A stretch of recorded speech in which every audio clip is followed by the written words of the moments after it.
About to leave, already packing. Come with me, I'm not really asking. We'll get away to a place where we don't know. About to see the world in action, what we can be, life with no distractions. We'll get away, this is what we waited for.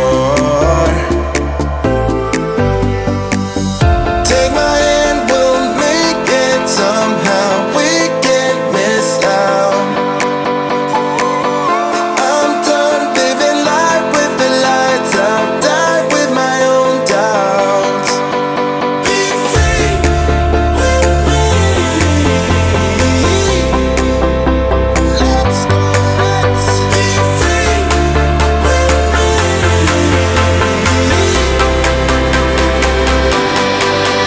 Be free.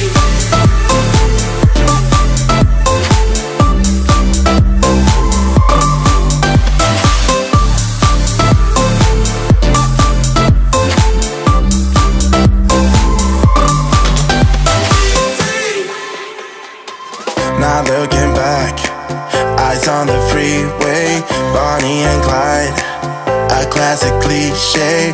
We're on the run, this is what we waited for. Take my hand, we'll make it somehow, we can't miss out. I'm done living life with the lights out, die with my own doubts.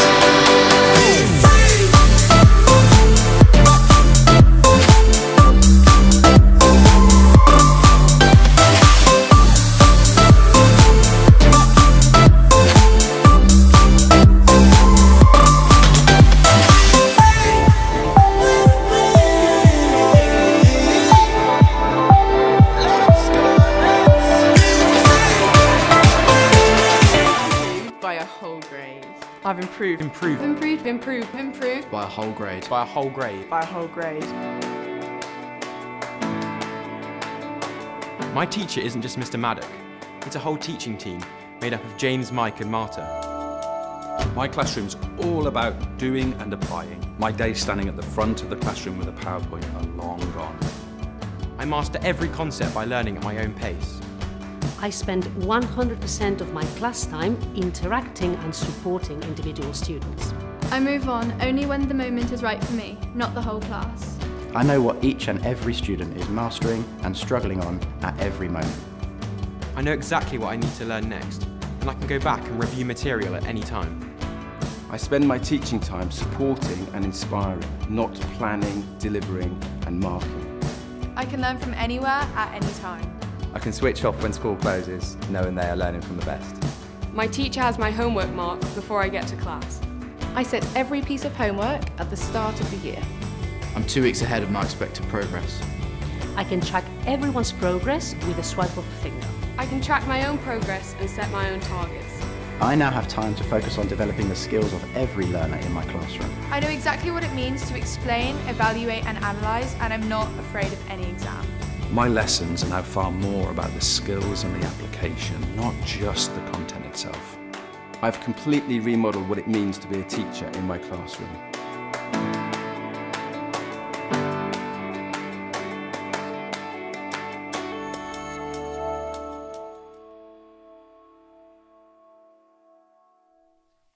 Good afternoon, one and all. This is James at the EverLearner. Thank you for joining me. It's really appreciated. Couple of things before we get started. We've got a super busy session here. We're going to have a big chunk of kind of teaching-y stuff and questions and answers. And before we get into that, a couple of reminders. First of all, do subscribe to the YouTube channel. It really helps us. I know we bang on about it, but it has a genuine impact and effect of us being able to do this work long term. So therefore, we really do request that you do that.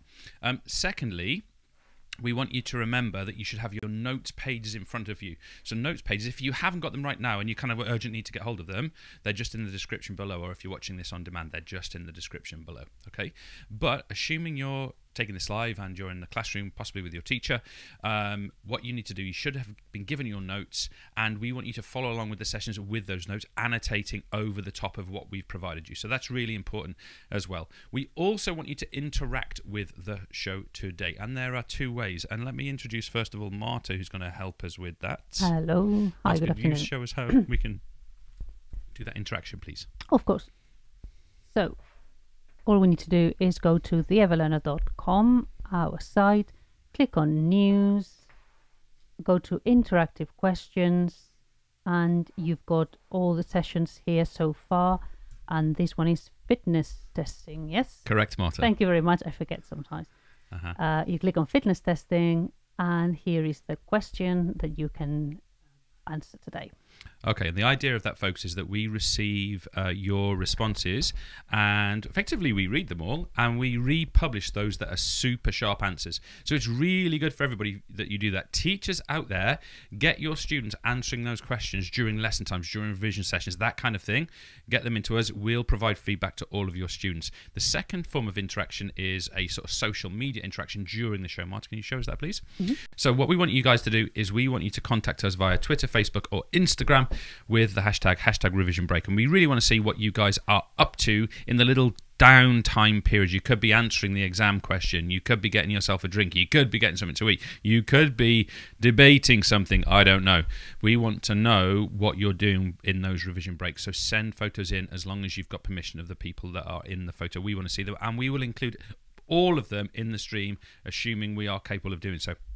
Now, I think that's pretty much all from me, Marta, unless I'm forgetting something typical or normal. Nothing I can think of. So on that basis, shall we look to get started on session 1?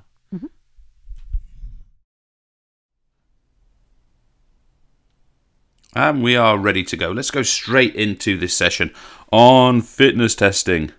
And a little bit more than just describing a couple of fitness tests to you, a couple of points I'd like you to be aware of. First is I've selected 4 fitness tests which are universal to all of the exam boards. So if this is on here, it's on your exam board basically, unless you're doing some very odd GCSE that I've never heard of, okay? So on here, we're going to talk about these. The other thing that I want you to be aware of is I want to go over with you the protocol, how you do this actual test or how you do these tests. I'm also going to go over with you an evaluation of each test, you know, looking at strengths and weaknesses. And I'm also going to go over with you what I'm going to call V, R, and P. Validity, reliability, and practicality of these tests. Okay, so that's very much in my frame for what I want to achieve within this quick session. Now, that being said, let's make sure we realise we're looking at 30-metre sprint, vertical jump, sit and reach, and the Illinois agility test. Okay, now remind yourselves that this is not an exhaustive list. Some of you have to look at multi-stage fitness tests. Some of you have to look at Harvard step test. Some of you have to look at Anderson Wall test, ruler drop, blah, blah, blah. You have to address those too. I'm covering these four, I should say, within this session. Okay, on that basis, let's get on with it. I want to address, first of all, 30-metre sprint test. Something you're going to hear me say every single time is part of the protocol is that athletes are going to warm up. Okay, they must. Secondly, notice for this 30-metre sprint test that we have a 60-metre track. What do you mean, James? Well, we have our start line here. Okay, we have our start line here, and we have 30 metres in which the athlete can effectively accelerate to top speed. Okay, but that is not timed. The timing starts when the athlete gets to this line here, and it ends when they cross this line here. So recognize the athlete is going to be running at full speed when they arrive. How would we describe that in an answer? So we want to look at something like A to B is acceleration, not timed, of course. A to B is acceleration. Then what we've got is the notion that we want the athlete to be flat out, and I mean fast, flat out speed from start line. Flat out from start line. Okay, so when the stopwatch begins, flat out from start line, when the stopwatch begins, when the athlete crosses this line, the athlete is running at terminal velocity. Okay, so we also say flat out from start because they're going to accelerate in that 30 metres as fast as possible. And of course, what we're saying therefore is that B to C, you notice B to C, so line B to line C, we have got top speed. Okay. So if we consider this to be line A, this to be line B, this to be line C. So from A to B, we've got acceleration flat out from line A. From B to C, we've got top speed. Okay, here to here. All right, nice. A couple of other things. We often call this a rolling start. Try and use that language if you can in your descriptions. Rolling start means that you accelerate from A to B before the timer actually goes. Another point we want to make is that we time the torso. So think of the torso as the chest, the thoracic cavity, crossing this line, and this line for that matter. That's when we start and stop the clock, not when the leg or the foot or the knee. No, when the torso crosses the line. Other points we want to make is that there is a 50-meter version. There's also a 35-meter version of this test as well. All right, so just be aware of that. You might see that in some texts. Might be worth you knowing. And the other point I would make is that you need your assistant here to be the starter and the timer. And what that often means is that we need two people. A starter, who's often at this position with their arm in the air, a starter and a timer. So what we might find is that the timer is actually on the finish line over here, and the starter raises their hand and drops it the moment the torso crosses the start line, indicating to this person to start the watch. Okay, so that's nice and useful to know. A couple of practical things. What equipment do we need? Well, we need a tape. Okay, we need a tape as in a measuring tape. We need cones. We need stopwatch. Yeah, I mean, you could argue properly calibrated stopwatch, I suppose. And importantly, we need a flat surface. Okay, and that flat surface, of course, needs to be at least 60 meters, but in reality, it needs to be far longer because you need some kind of runoff at the end. Okay, so you probably need a 100-meter space or at least a 70-80-meter space within there. Now, we would argue that this test measures whole body speed. Okay, get that clear. It measures whole body speed, okay? It's not measuring finger dexterity and finger movement. It's measuring running speed, whole body speed. We like the test. I haven't really left myself enough space for this. I need to plan this better in future. Let me put my strengths in here. We like this test because it's simple. This is one of its strengths. We like this test because it's whole body. Okay, we can give kind of a whole body impression of speed. And we like this test because it's reliable. What do we mean by the R? Well, the reliable means that the results are consistent if we test more than one time. We get repeatable results. Also in the sort of the genre of reliability is we can compare these results to standardized data. Now, on the negative side, we got some issues of validity. Okay, what do we mean by validity? It measures what it claims to measure. So this is, of course, the issue here is that it's a whole body. Okay, why is that both a strength and a weakness? Well, it's a weakness because it doesn't really give an indication of speed for those that only use a part of the body that needs to move fast. Think about a fast arm in table tennis, for example. Yes, they need to move sideways and they need to run a bit, but it's a different kind of speed. We'd also say it's running specific. We're going to hear this one quite a lot, running specific. So this is not going to be a really good test of speed for a swimmer, for example. And we've got an issue that different people run on different surfaces. So that is a variable which can change, which undermines the validity of the test. So let's come back. We've done the protocol, we've evaluated, and we've looked at validity, reliability, and practicality. Practicality is this point here. It's simple. We could even say it's free almost. It's cheap. It's very, very simple to do. So that's a very practical test as long as you've got some outdoor space. Right, let's move on to vertical jump test as I chuck one bit of paper out of the way. The vertical jump test. So let's go through the protocol first of all. It's what we always have to do. So in terms of the protocol, what am I going to say first? Guess what? The athletes must warm up. Okay, that is really important that that does happen. Secondly, we want the athletes to stand. Let me just do that different. Stand. My handwriting. Let me concentrate a little bit. Stand side on. What do we mean by that? Well, the athlete is going to measure. They're going to measure what we call their standing height. Okay, so they're going to measure what we call their standing height. So the way this works, and we're using actually on the image here, we're using what's called a Vertex machine, which is not always available in things like schools and what have you. But when we measure standing height, this athlete here is they're going to stand against this wall, and they're going to stand side on. Let me write that down for you. They're going to stand side on. And what they're going to do is they're going to reach their arm above their head, and the athlete, with the help of the assistant, is going to measure a standing reach height. Let me write that in for you. A standing reach height. Okay, so let's say that for argument's sake their standing reach height is here. They can mark that with a piece of chalk, or they can mark it with a piece of tape, whatever. Okay, so that's going to go on there. And what's going to happen, so let me just put that in. Mark point on wall. Mark point on wall.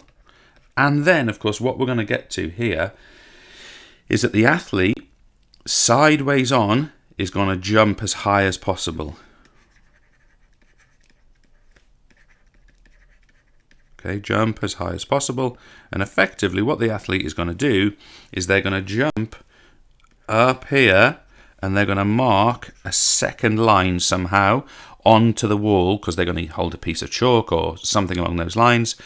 They're going to reach up here, and then what we become interested in is the distance and the difference between these points. It's going to be some X centimeters of difference between those points, and that's going to mean that we have a reading of a vertical jump. Now, a couple of things. Therefore, we are measuring a distance, so measure distance, and it's the difference, of course.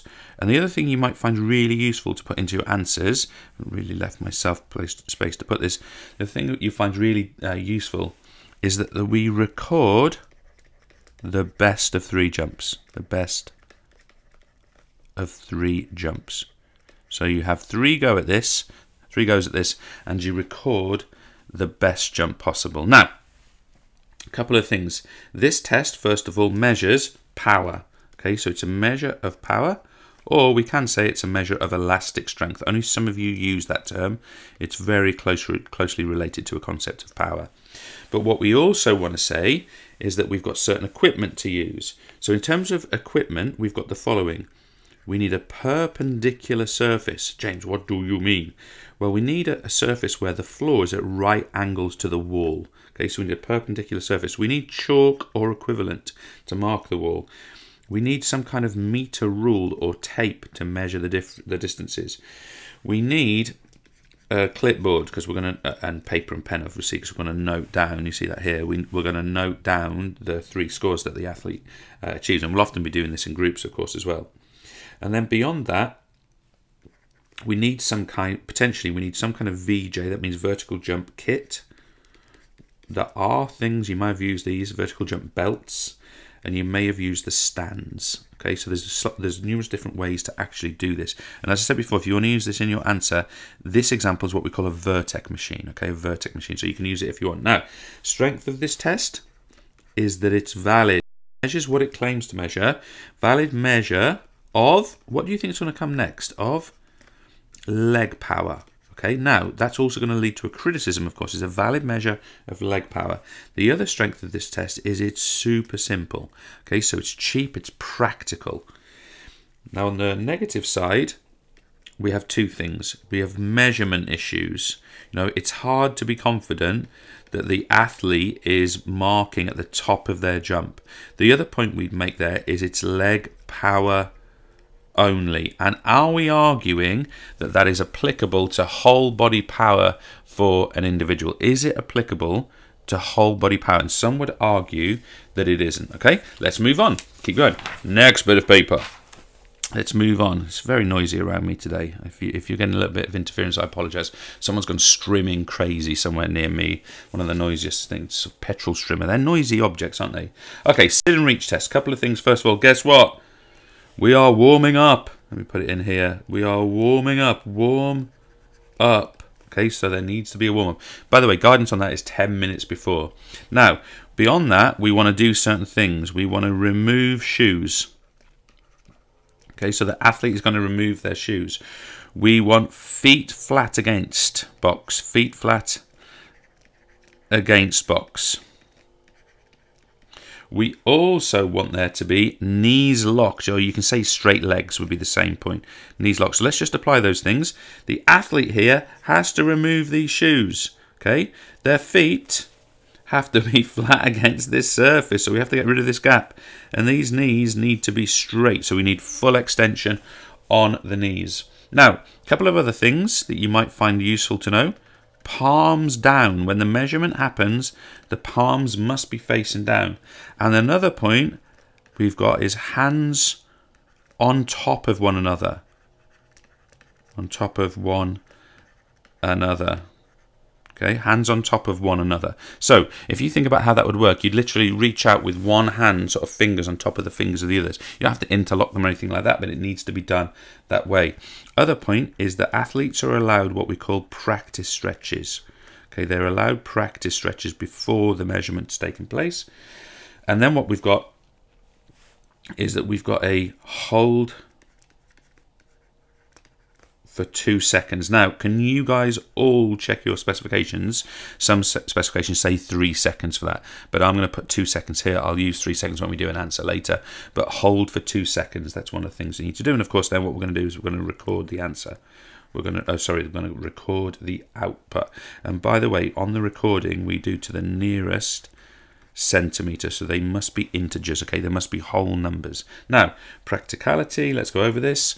We must have, in terms of equipment, we must have the official sit and reach test, sit and reach box. Okay, if you make one yourself out of wood, it might not be accurate. And again, look at this term. We've got perpendicular surfaces. Perpendicular surfaces. Now again, you can also make the argument about clipboard. Okay, so I'll put that in there. Okay, that is necessary because we need to record the scores. Now, in terms of positives and negatives, we're saying that it's a valid test. Valid, but it's valid for something specific. Valid for lower back, and we'd include gluteals in that, and hamstrings. So it's a valid test for lower back and hamstrings. I guess it's also a valid test for the shoulders as well. They're also flexing here. And the other point is it seems to be really reliable. Results are consistent across multiple attempts, and of course we can compare them to standardized data. On the negative side, we can say it's lower back and hamstrings only. Okay, we can criticize on that for that reason. Okay, possibly shoulders, as I said before. And the other thing is, get ready for this, it's not good for kickers. Okay, what do you mean, James? People who in their sport do a lot of kicking of a ball, for example, tend to get very, very tight hamstrings. So this measure of flexibility will overemphasize that limitation. Okay, that's all about the stretch reflex that activates when a dynamic kicking action is done. I'm not going to get into that now, but it's quite common. So this would produce particularly poor results for someone like a footballer or someone like a playmaker, a number 10 in rugby, something like that. Okay, so final one. Bit of paper. Ooh, this is going longer than I thought it was going to go. Illinois agility test. Illinois agility test. So, a couple of things here. What am I going to say first? You're not going to be surprised. We must warm up. 10 minutes before, there must be a warm-up. Other points. When we start this, we start the test face down. Start face down. Okay, so here's my start line over here. The athlete is going to be flat on their tummy with their hands by their sides, facing the start line before they start the test. So they're going to start face down. Of course, getting up to one's feet is an aspect of agility. The other thing I was going to say there, I think I just mentioned it, is hands by side. It has to be done that way. Okay, that's really important.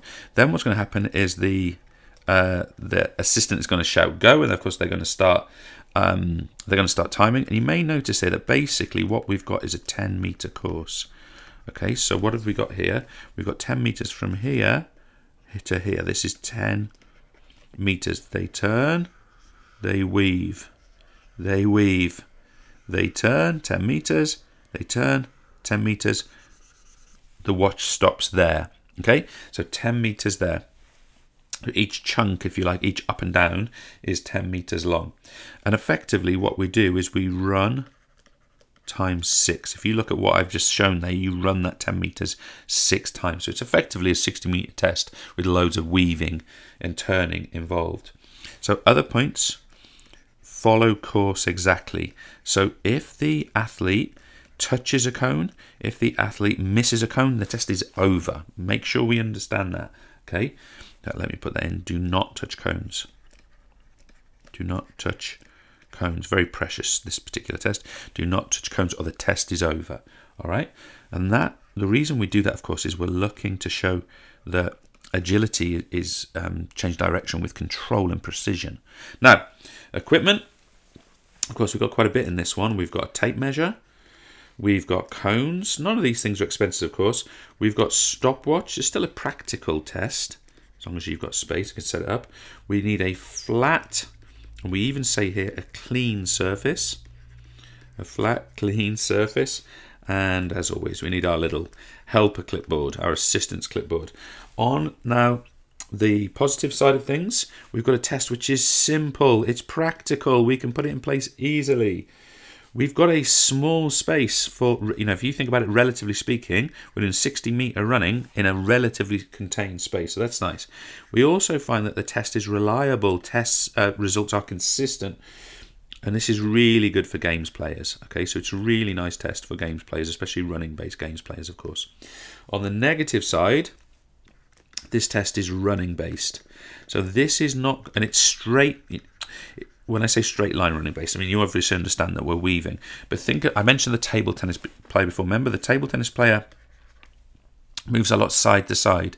That is not overly emphasized in this particular test. So this running based does cause an issue of validity for some athletes. We've still got the majority of athletes who are games players, running based, that kind of thing. But this is just a validity issue for those who aren't.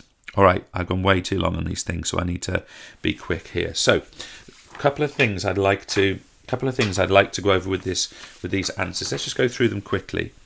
So the first question here is asking me, Josh has been trying to improve his flexibility. Good. Describe 3 features of the sit and reach test protocol that make it a valid test for flexibility. So I've got to describe and I've got to describe validity. So describe, we'd often expect things like is characterized by, is like, is composed of, this kind of language. So let's see what we've got.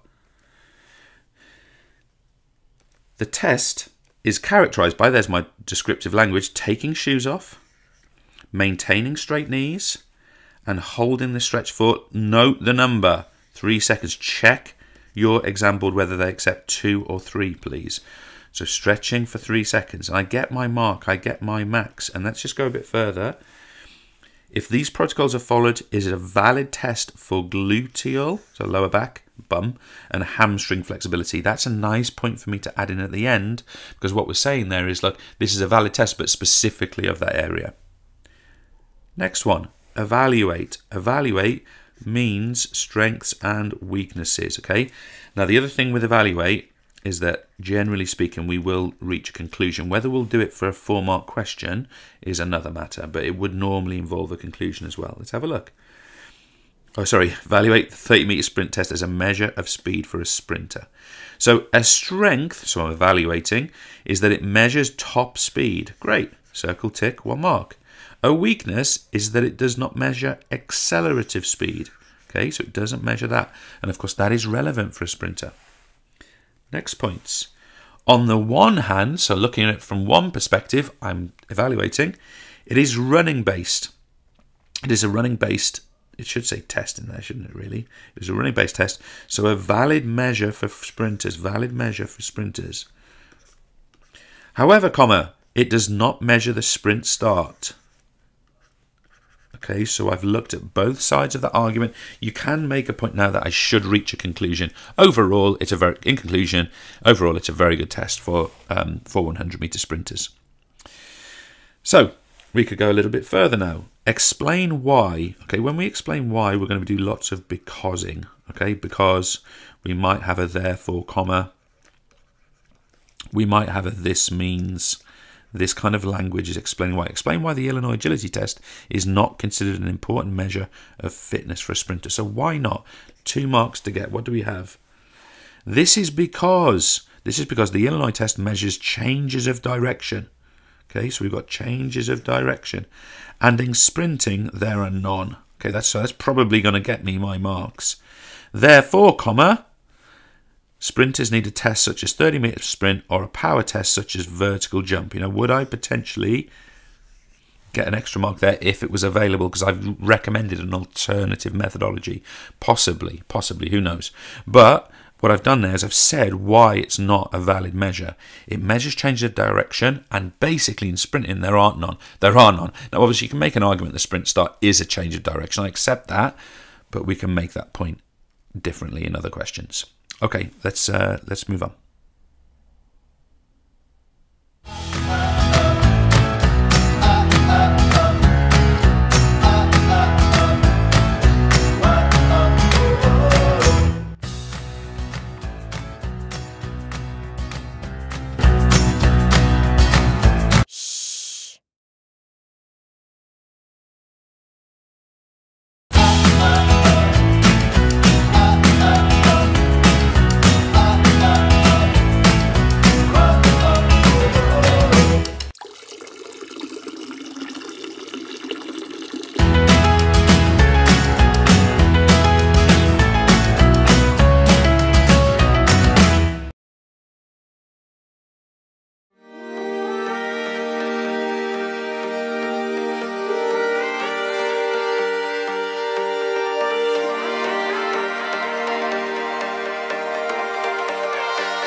So, we're back. Marta, your microphone is on. Do we have any questions? Yes, we've got one question, Oh. which is, can you please clarify the difference between validity, reliability, and practicality? No, yeah, I can't really. So validity, really that summarizes the notion that the test is valid against the variable which is supposed to be tested. So what we mean by that is, if the test claims to measure power, does it actually measure power? Or does it measure power of the leg specifically? So validity means, does it measure what it claims to measure? Reliability is a different notion. That is about the repeatability, the consistency, and the application of the score that you receive against standardized data, such as normative data tables. Okay, so that's what reliability is. Theoretically, in 2 consecutive days, if I do 2 Illinois agility tests, the scores should be relatively equal to each other if the reliability factor is high. And practicality comes down to the notion of whether the test is a field test or a laboratory test. So a field test, things that you're going to do at school, you're going to do things like multi-stage fitness tests, you're going to do stuff like Cooper runs, you're going to do stuff like vertical jump tests. They're very practical because they're cheap, they don't need a lot of equipment, they don't need a huge amount of space or specialized computer software, for example. So that sort of generates the idea of a field test. It's highly practical and you can encompass a lot of people all in one go. Multi-stage fitness test would be a good example. However, something like laboratory testing, like a PwC 170, which you guys don't do on this course, or a direct gas analysis test, which you don't do on this course, would have very low practicality scores, because you need very expensive equipment, because you have to test one athlete at a time. So a test that has less practicality in school, for example, you might want to think about something like an abdominal conditioning test for those of you that study that one, because it needs the specialist CD and the mats and all that kind of stuff. Another one you could even argue would be the vertical jump, has slightly less practicality because you have to measure one person at a time. So it's slightly less practical than some others. Still a practical test, but that's what we mean by that. Thank you. Any other questions? Not from me, no. Didn't I hear something about a stalk test? Oh yeah, yes. Not all of you guys study the stalk test. Check on your specification. Stalk test is a test for balance that some of you study, so just make sure you know whether you do it or not.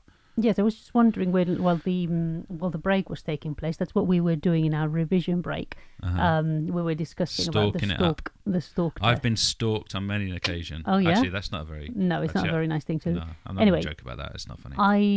I do remember reading that the test starts when the assistant says go. That's right. And I was asking, so what what happens if you're not ready by that time? Okay, so Michael, have you actually got time to check which exam boards are on stalk test by looking on the specification comparison, just so we can confirm who needs to know this? So on the stalk test, yes, so you have to have one foot on the inside of the knee of the other leg, and the test starts once you're in that position still, and the assistant says go. So yes, there is a technique to that, and there is obviously a relationship between two people to get that right. Mike, show me. So stalk test. Let's have a look. So that's relevant for everybody, all of you except for EdXL students. You do need to know about that stalk test, okay? So it sort of relies on the judgment of the assistant. Yeah, and you'll often hear with stalk tests that the participants are like, come on, get started. Okay. It's quite a common one because they feel like they've got in a good position, but it's the assistant that has to decide the moment to start the test. And the go is on their stopwatch click. So in that case, is reliability questionable? Well, those tests, validity. The Anderson wall, the wall throw test, the stalk test, the ruler drop test, I mean, we are stretching a little to truly consider these to be fitness tests. At this level, when we're looking at GCSE, we lump them all in together a little bit, and it's all fitness tests, but they don't have much application beyond this field of study, I would argue. It's a fairly primitive way of measuring something like flexibility. But what I would say to you guys out there, it shows the detail that you guys need to have about the protocol of each of those tests. Martha's question there is a relevant one, unless you're doing it at Excel, because you guys need to know that detail of the protocols. And I suppose it shows what are the important things to watch out for when you do any type of fitness test, even if you go on to work in this field. It's how you get validity. It's how you get reliability. So protocol might seem like some boring information. Take your shoes off, keep your knees flat. You must start on your belly on the Illinois agility run. You must have your palms face down on the sit and reach test, all that kind of stuff. It might seem like pedantic, but it's for that reason that we get reliability. It's for that reason that we get validity when measuring that thing. I don't know what that thing is. It's kind of the end of my nose. We're measuring that thing specifically. So that's what the protocol derives the validity and the reliability. The practicality is all about cost, space, number of users, and those sorts of things. And again, and I suppose in most of these, practicality is high in order to do it in the school setting. Yeah, they're all field tests. I mean, exactly. They're not realistically, they're not going to be on this course unless the practicality is high, because really they're designed so that you guys can have a go at them. Did you guys do fitness tests at school in Spain? We didn't learn about them. We did You just got made to do them. Yeah, we did that. I think it wasn't like the Cooper test. The 12-minute run. Everyone hated. Yeah. And also we did it once. Yeah. And we wouldn't do it again. So that's just testing kids. Yeah, exactly. There was absolutely 0 points in it. Yeah. No PE teacher watching this would ever consider it. We know, right? I would have never done anything like that. These guys out there, Mike's, I'm sure, has never done anything like that. But anyway, we should. I think we're a bit tight for time, so we should move on. So I'm ready when you guys are. Okay. Yep. Let's go.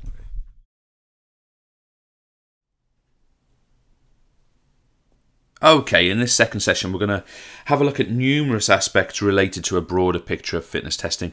A lot of what I want to do here is linking to components, okay, linking to components. We're also going to have a look at an analysis of results.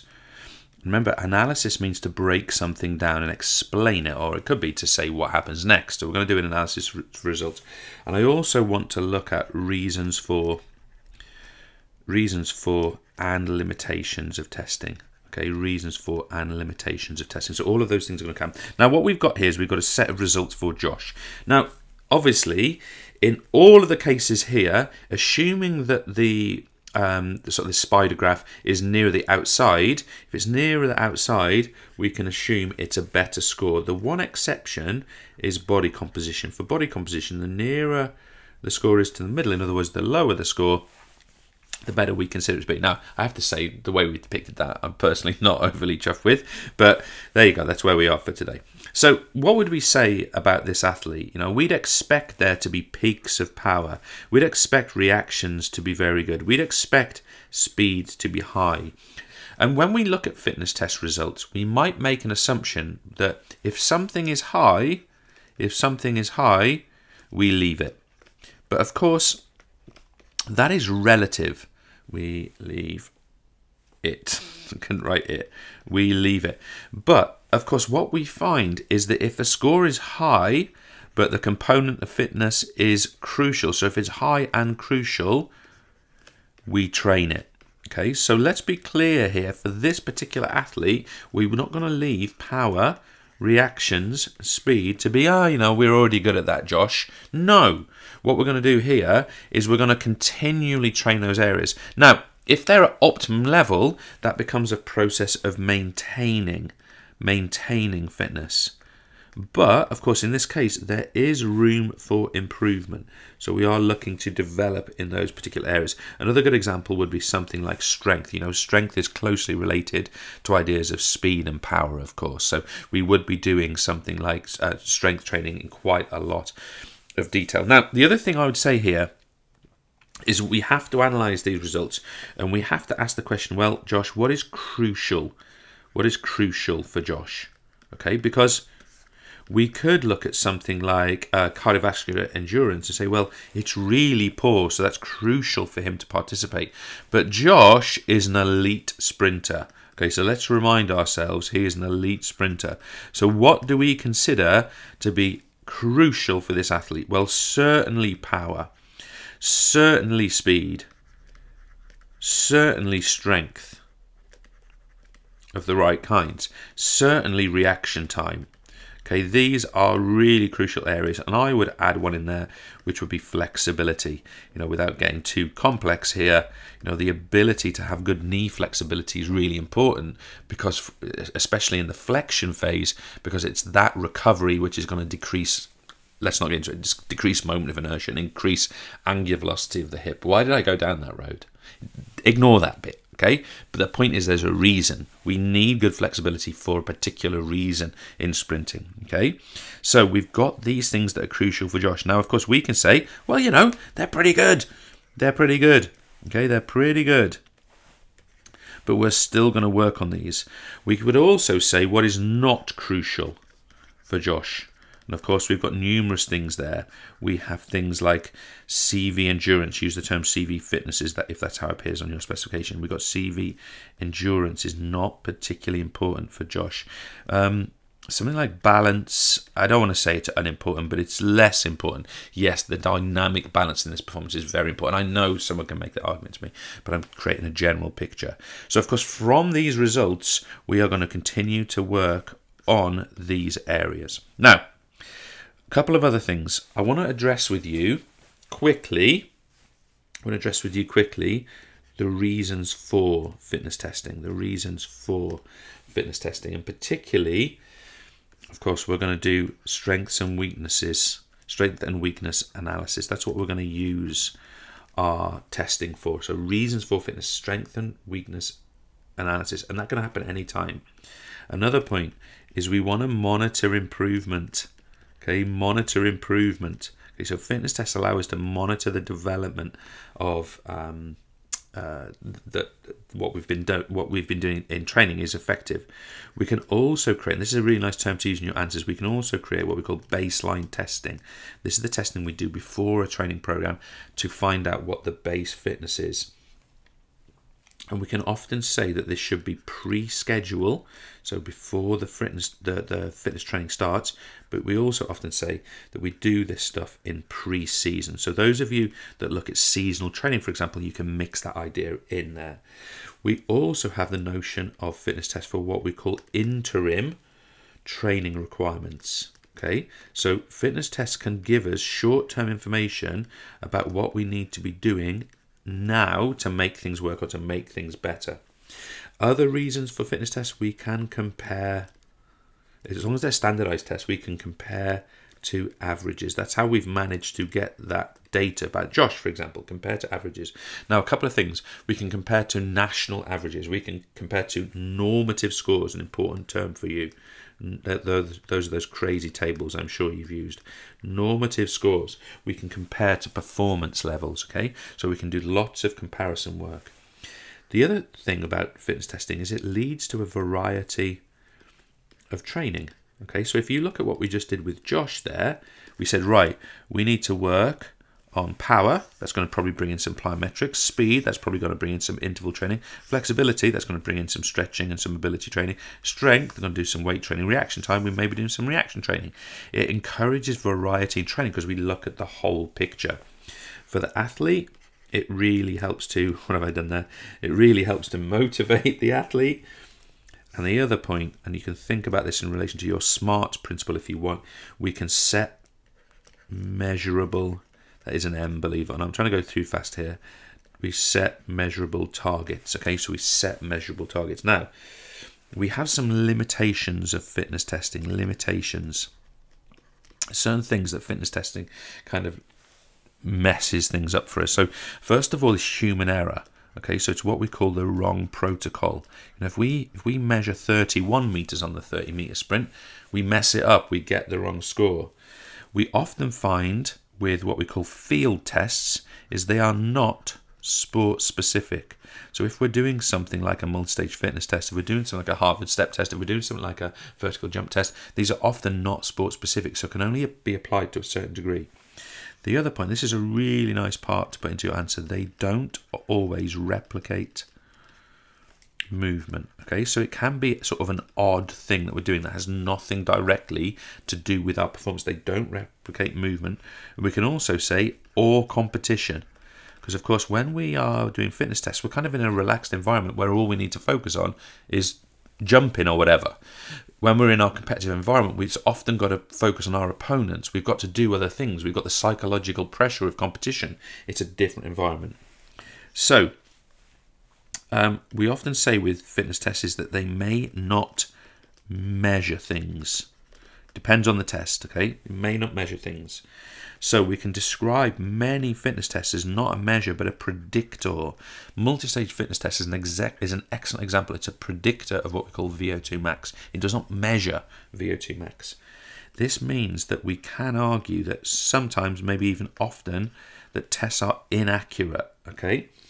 Therefore, if that's the case, we have to make the argument that very often that they're not entirely valid. They're going to give an indication, but they're not entirely valid. Now, another point we've got to make, motivation aspect again. Many tests are what we call maximal. A maximal test is hard. It's hard to push someone to their maximum. It's hard to push yourself to your maximum. So we may well be measuring or predicting the point at which an athlete gives up, not at which the point the athlete's body gives up, if you see what I mean. And we can have with some tests issues of reliability.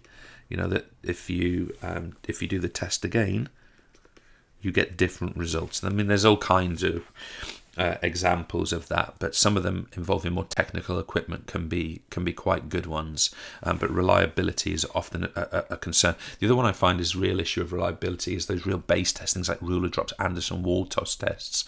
These tend to often return, quite odd results. Okay, so you have to do them over a period of time to get a picture. So those are reasons for and limitations. Now, let's have a look at some questions, folks. Let's have a look at some questions. So we want to ask here, Josh is a sprinter. We agree. Identify. Now, this command term simply means name it. Identify 3 crucial components of fitness to his performance. We've kind of already done that. And explain how he would improve his fitness in one of these components. Okay, so we've got Josh is a sprinter, and we've got to basically we've got to identify 3 crucial components, and we're going to explain how he improve his fitness in one of these. Now, this is a 6-mark question, and I've answered it already, but I want you to show me the error in my answer, because I want to get you guys to rewrite this. What is it that I've done wrong in my response? I want you to pick it out, and then I want you to submit a really high quality replacement. So let's have a look at it. So here's part 1.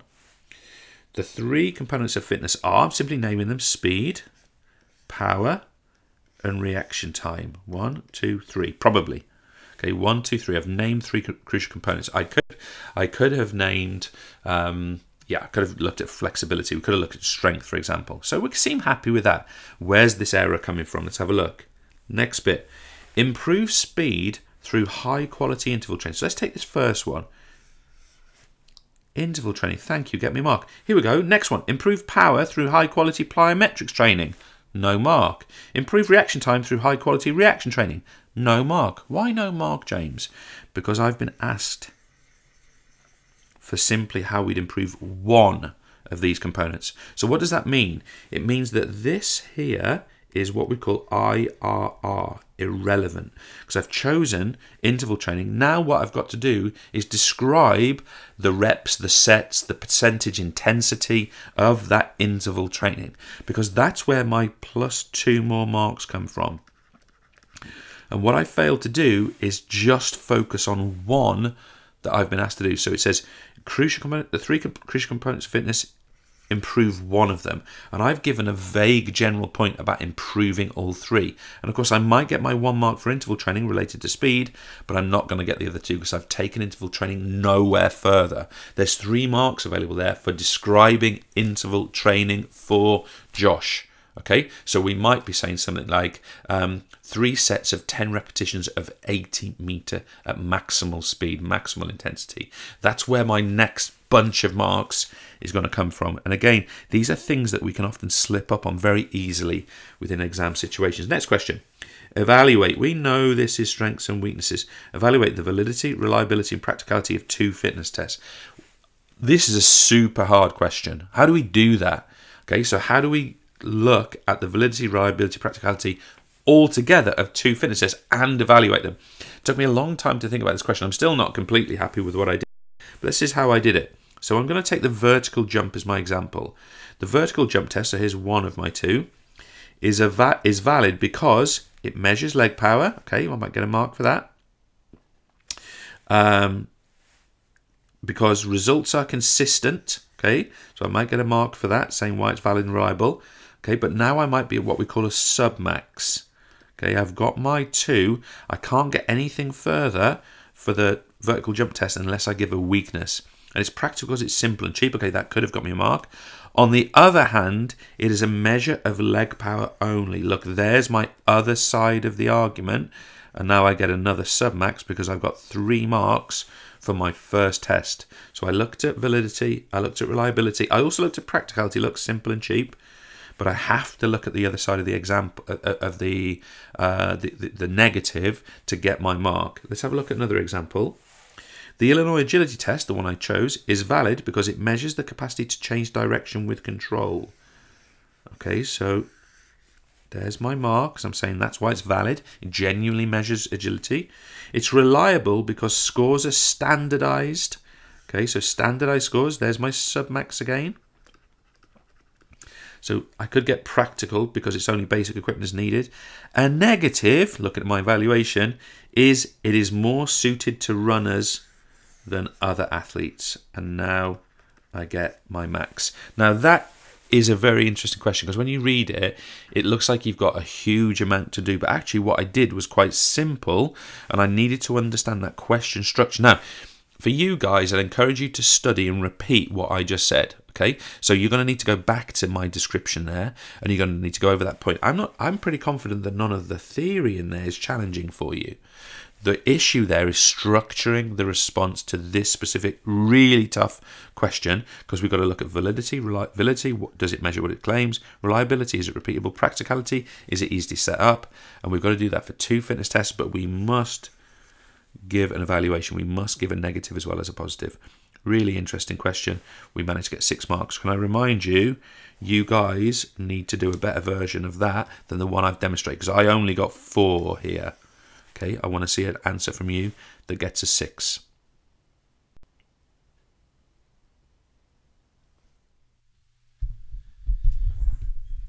And we're back. Questions, Marta. Preguntas, por favor. Gracias. Right, first question. So, but very often there are questions with numbers in, like, for example, identify 3 this, give 2 of whatever, mention 4. Now, if there are numbers in these questions, and let's say there's a question that says identify 2 tests, but I give 3 and one of them is wrong, what happens in terms of marks? Okay, so the best way to think about that sorry folks, the best way to think about that is if your question specifies a number of items of something, you know, it kind of does that always, doesn't it, with the number of marks available. But for example, if you're asked to identify 2 of something and you give 3 answers of what that could be, effectively what your examiner is likely to do is, after they've read your second offering, they're going to stop marking. That's how it should work. Okay, so if you've been asked for 2, give 2 real confident ones for your 2, and it's up to you then whether you offer a third or not. But basically, if it says state 2 factors, identify 2 tests, what your examiner is likely to do is take your first 2 answers and stop. Okay? Now, what that would mean in your case, if you gave 1 that was correct in position 1, 1 that was wrong in position 2, and 1 that was correct in position 3, 1 mark. Assuming the exam board following that protocol. Now, I'm sure there's some questions where they do look at the third offering, and some individual examiners might look at the third offering, who knows. But the thing you students out there need to know is, if you're asked for 2, give 2 really high quality ones. That would be my guidance for you. Yeah. Okay, thank you. And then my other question is regarding evaluation. So when I'm evaluating something, I need to look at, but am I right in thinking that I need to look at both positives and negatives, pros and cons of that thing, and then reach a conclusion? Yeah? Yes. What would happen in terms of marks if I only, for example, talked about the positives of something, but I made really, really good points? Okay, could I still get full marks? No.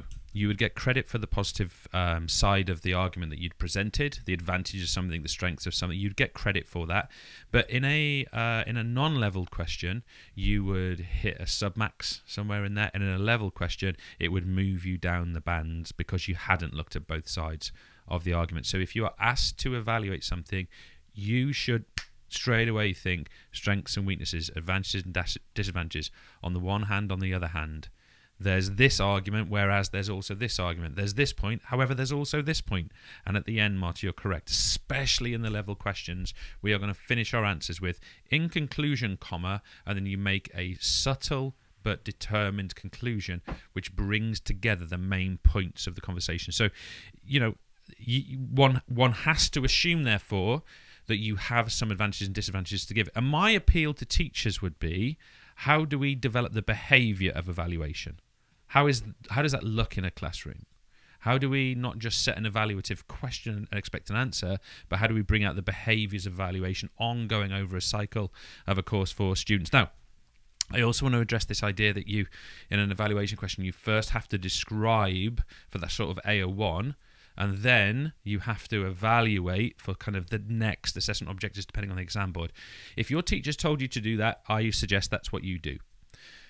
I would strongly argue that if you're doing a really high quality evaluation, the description is implicit within the evaluation. But I repeat, I would take your teacher's advice on that one, especially this close to the exam. We're going to be releasing some more material about that in due course. Sorry, you're smiling at me. Oh no, is it you two having a jokey chat on Skype while I'm working hard here? No. I was just checking, hand in heart, I was just checking if there were any more questions. Oh, okay. I got a little bit nervous. I thought I was out of the joke. No, yeah. no. So yeah, that would be my answer about evaluation. Put both sides of the argument and reach a conclusion. Okay, don't forget your commas, you lot. It annoys me that people don't use grammar correctly. And you, Marta, isn't it? We don't. Yeah. No end. So, for example, if you're going to use therefore, start of a sentence, capital T, therefore, comma, make your point and explain. Same with however. Whereas, if you're comparing or evaluating, it's in the middle of a sentence, comma, space, no capital, whereas, no punctuation after that. We carry on. These are just examples. There's many, many others. Do try and get it right. We think it's really important that by the age of 16, students are competent writers, and these are fundamentals. And the thing is, being a competent writer, I think it's really good because I am convinced that in my academic years, I passed many exams just because I knew how to express myself. At times I didn't really have a clue what I was writing about, but it just sounded like I knew what I was talking about because I expressed it correctly, expressed it nicely. I'm not sure it's great advice, but I take your point. No, I'm not saying that's what should happen, but I think, you if you know a lot about something and can't, don't know how to express it, it's certainly a real possible growth area for a lot of people. I think it's fair to say. Yeah. And there's something that we value greatly. And again, I just want to sort of make an appeal to teachers really on this point.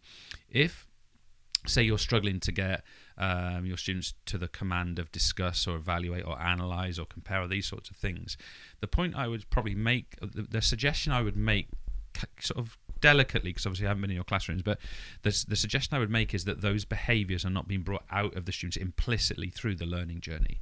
So if that is the case, and then the students come to write those skills, there's maybe not a connection between how the things have been learned and then the application of writing those skills. And we believe here that the objective of lessons should be skills, and the method we use to get to the skills is the content. So that would be of it. But that's a longer conversation. I'm rambling on. Couple more questions to finish off. One, do we have a list of what all the command words mean? Yes. Yeah? Yeah, well, the roadmap. Okay. It's literally behind me. You need to get in touch. Go to mypaexam.org/the roadmap. It's a no-brainer. Get on it. It changes how people express themselves. It even changes how students learn and think. It's magnificent. Get on it. Good. And then going back to tests, to the fitness tests, the question is, do we have to learn what the normative tables for each test says? What do you mean? The numbers within them? Yeah. No. I have never seen that required. If they said fill in the gap of what this number should be, I think that would be an unbelievable harsh test. What I think you would need to be prepared to do is, you might be given some sample data and the normative table is there in the question. We have some questions like this on the EverLearner where you have to say, right, they're good or fair or excellent or above average or whatever. You should be able to interpret the data. That's very predictable. But I can't imagine that you would be asked to express in an answer from the top of your head that that this cell here should be greater than 16 seconds in the Illinois agility test. You're not going to have to remember that. It's about how you utilize those normative data tables. So no, they should be a reference point for you. Look, fitness testing people don't do. I mean, people who do this job professionally don't memorize those tables. Well, I've never met one. I mean, maybe somebody does, but they don't do that. So you will not need to do that. You may have to show the skill of applying that with a data table. Okay. All right. Right, we're good. Subscribe. Roadmap for command terms. We've actually got some super exciting news coming up about the roadmap. We're about to do something which is going to make a big difference in schools, and I think you guys are going to love it. I can't give it too much away here because we're working on it right now. In fact, I think it's what we're working on this afternoon. So I can't give too much away here, but you're about to hear a lot more about that. So we're really excited. From me, thank you very much. Have a good afternoon. We're back at 4 o'clock. Yes, for with Spanish. Un poquito de español. Un poquito de español. Sí, verdad. Muy bien. Entonces, a todos, hasta luego, hasta la próxima, hasta pronto. Adiós. The traditional classroom environment doesn't suit everyone. Students that don't fit this pace of learning begin to lose confidence. The problem is, the current learning model has holes in it. Luckily, the EverLearner.com is here to fill those holes. With the EverLearner Classroom, each student is given a chance to master each subject at their own pace. With thousands of video tutorials and tens of thousands of automated questions on the site, students can progress at their own individual pace. And because every interaction is tracked within the site, teachers can review students' progress and gain access to razor-sharp data. Teachers will have more time to engage with small groups and be better informed of where their time and support is needed. With the EverLearner, teachers can leave the traditional model behind and become facilitators, coaches, and inspirers. There's a reason we have over 100,000 registered students. To learn more, visit our website today.